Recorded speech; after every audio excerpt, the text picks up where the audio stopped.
করার জন্য আমরা একটা ডট একটা লং ট্যাপ দিয়ে দেবো, ঠিক আছে, দিয়ে ইন হয়ে গেলো। তারপর 3টে ডট দিয়ে দেবো, তাহলে ও হয়ে যাবে। তারপর আবার আমরা একটা ডট আর দুটো লং ট্যাপ দিয়ে দেবো, দিয়ে হয়ে গেল। তারপর আবার আমরা একটা লং ট্যাপ দিয়ে দেবো, হয়ে গেল। তারপর আবার আমরা 3টে লং ট্যাপ দিয়ে দেবো, তাহলে এস হয়ে গেল।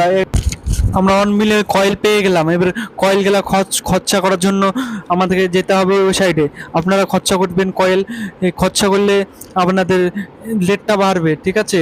আর এমনি জমিয়ে তুলে আপনাদের অতই পাবে না। আমি যখন খরচা করছি 1 লাখ কয়েল লাগলো, ওখানে আমি লেভেল বাড়াচ্ছি 10 লেভেল করে। সবাই করবেন, 10 লেভেলের উপরে করবেন না, মানে বিশাল কয়েল লাগবে, ঠিক আছে। 10 লেভেলের নিচে করবেন, 10 লেভেল বেশি যাবেন না, গেলেই কয়েল বেশি লেগে যাবে। আমরা যেমন লেভেল বাড়াচ্ছি, লেভেল যত বাড়বেন লেভেল বাড়াবে, কয়েলে আপনাদের টাকা মাকা অত দিবে না। আর যদি খরচ করেন, আপনারা ইনভেস্ট করেন, তাহলে আপনারা টাকা বেশি পাইতে পারেন। আমি যখন ইনভেস্ট করছি, যতই কয়েল আছে আমি শুধু ইনভেস্ট করি, আমি এই গুচ্ছে থই না কয়েল, ঠিক আছে। আপনারা সকল সময় ভাববেন যে কি ইনভেস্ট করা যায় কি করে। ইনভেস্ট না হলে আপনারা কয়েল গুছিয়ে আপনাদের অত প্রফিট হবে না, ঠিক আছে। আমি তার জন্য আমরা যতটুকু কয়েল আছে আমরা খরচা করতে চলেছি এখন। আপনারা দেখুন কীভাবে আমরা খরচা করছি।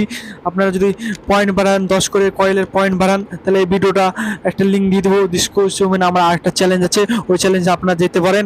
এটা আমি লং টাইপ ওই ভিডিও ক্রিয়েট কোড দেওয়ার জন্য আমি এখানে আসা, ঠিক আছে। 10 করে নিতে গেলে আমার ওই চ্যালেঞ্জে যেতে হবে। তো দেখি